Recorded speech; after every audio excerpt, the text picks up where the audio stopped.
Hola, ¿qué tal? Bienvenue dans cette nouvelle vidéo, l'avant-dernière de mon voyage en Éthiopie, la 7e. Donc il y aura 8 épisodes, je vous invite à aller voir les 6 épisodes qui ont précédé celui-ci si vous ne les avez pas encore vus bien évidemment. Et aujourd'hui les amis, je vais vous parler des 10 endroits qui à mon sens valent le coup d'être visités en Éthiopie. Si vous avez la chance d'aller dans ce pays, je vous conseille vivement d'aller voir ces endroits.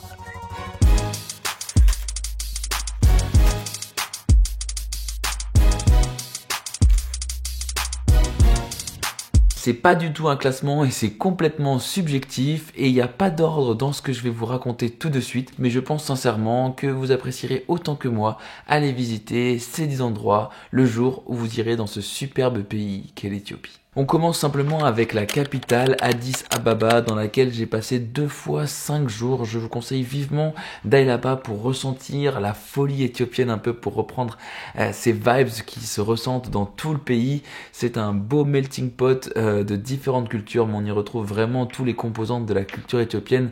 Donc c'est vraiment un endroit où aller. Et puis de toute façon, il y a de grandes chances que vous atterrissiez là-bas si vous vous y rendez. Donc je vous conseille de vous y attarder au moins quelques jours pour visiter cette capitale plutôt intéressante. Juste à côté, on retrouve en numéro 2 l'Entoto Park qui a été tout récemment aménagé pour se balader, pour faire du vélo, pour juste chiller pendant une journée. Ce parc se situe à plus de 3000 mètres d'altitude et c'est vraiment le poumon vert de la capitale. C'est également là où les coureurs éthiopiens s'entraînent, étant donné l'altitude et qui font qu'ils soient aussi forts et qui nous fument aux Jeux Olympiques. En numéro 3, je vous conseille d'aller visiter la ville d'Awassa et notamment son marché aux poissons. C'est là où j'ai fait la rencontre de plein de gens formidables. J'ai notamment passé un moment hors du temps avec des gamins éthiopiens qui nous ont fait un peu visiter leur environnement et c'est vrai que c'est un moment complètement à part. Donc vraiment la ville d'Awassa, très jolie. Vous pouvez également voir les hippopotames sur le lac et ça c'est plutôt sympathique, hein, je dois avouer. Donc voilà, je vous conseille la ville d'Awassa en numéro 3.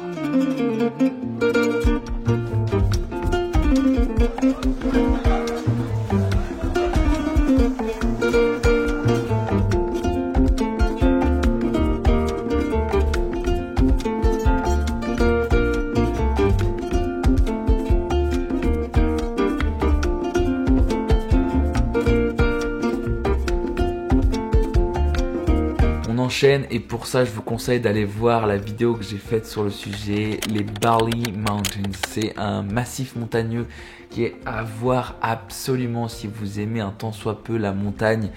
Elle se trouve à environ 5 heures de notamment la ville d'Awassa, donc vous pouvez vous y rendre assez facilement. Que ce soit pour de la rando, du cheval, pour un ou plusieurs jours, ça vaut vraiment le coup. Vous y verrez plein d'animaux et vous allez vous prendre une bouffée de nature, je vous le jure. J'ai passé tout simplement les 3 jours, peut-être 3 jours les meilleurs de ma vie en 2021. J'étais tout seul au milieu des montagnes et franchement ça vaut absolument le coup, donc je vous le conseille. En numéro 5, je vous conseille la ville de Bahir Dar qui est également au bord d'un lac, cette fois-ci dans le nord de l'Éthiopie. Une ville très sympathique, très calme, très tranquille. Pareil pour y passer plusieurs jours, mais pas forcément très longtemps non plus. C'est un beau point de départ pour aller voir les villes de Gondar ou Lalibela dont on va parler juste après. Bref, la ville de Bahir Dar, très sympa, plutôt nice, un bon point de départ pour visiter le nord. De la ville de Bahir Dar, vous pourrez vous rendre aux chutes du Nil bleu, très connu en Éthiopie. C'est vraiment très joli, pareil encore une fois très ressourçant. Je vous conseille d'y aller avec les moyens de transport locaux puis de finir à pied. Ça vous fera une très belle balade et vous finirez dans cet endroit qui est somme toute très joli à voir, le fleuve emblématique éthiopien qui permet notamment d'approvisionner en eau, je dirais 80% du pays. Rappelons que l'Éthiopie est un pays principalement composé d'agriculteurs, donc ils ont énormément besoin d'eau et c'est le Nil bleu qui leur fournit cette eau. Donc ces chutes sont un peu le point de départ de ce fleuve, donc assez emblématique.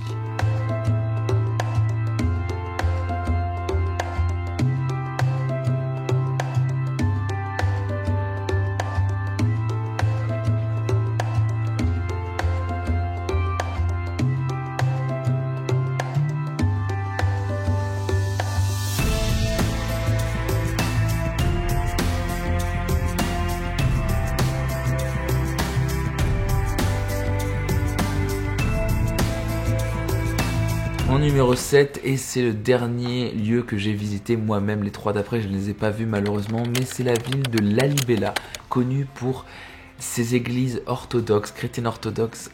J'ai personnellement eu un super échange là-bas avec certaines personnes. Je vous conseille d'aller voir la vidéo qui doit s'afficher dans un des coins de celle-ci. Bref, je vous en dis pas plus, n'hésitez pas à aller la voir. Mais c'est une très jolie ville et surtout les alentours sont magnifiques. J'ai fait une rando incroyable là-bas avec juste des vues en voyant les massifs montagneux à perte de vue. C'était vraiment juste magnifique, rien à rajouter, enfin c'est juste allez-y, passez-y quelques jours, que vous soyez fervent d'église ou pas, il y a vraiment de quoi s'éclater.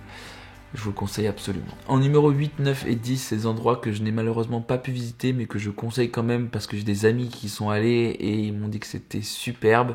C'est en numéro 8, la ville de Harar, où on peut notamment nourrir les hyènes. Je pense que c'est quelque chose que l'on fait rarement dans sa vie. Donc si jamais vous avez l'occasion de passer par Harar, je vous le conseille absolument. Ensuite, Arba Minch, qui est une ville très proche de la Oromo Valley, pour aller voir notamment les tribus qui y vivent. Moi, j'ai malheureusement pas eu le temps d'y aller, mais c'est apparemment une expérience hors du commun. Donc si jamais vous avez l'occasion d'aller dans cette vallée, allez-y absolument. Et enfin, la région du Tigré, qui est en ce moment complètement inaccessible dû à la guerre civile qui a lieu en ce moment. C'est une guerre civile pour l'indépendance du Tigré. Certaines personnes au Tigré veulent l'indépendance de cette région et l'Éthiopie ne le veut pas. Donc bref, aujourd'hui c'est inaccessible, mais c'est une région qui est apparemment magnifique et que j'espère pouvoir visiter un jour. Voilà les amis, c'est tout pour cette vidéo. C'était les 10 endroits qui à mon sens sont intéressants à aller voir si vous vous rendez en Éthiopie. C'est un peu une vidéo récap également de mon voyage en Éthiopie. Dans la vidéo, dans 4 jours, nous verrons comment passer de l'Éthiopie au Kenya. Je vous en dis pas plus, je vous donne rendez-vous dans 4 jours pour cette vidéo. Je vous demande, en fait je vous demande rien, juste merci d'être là, à très vite. Ciao.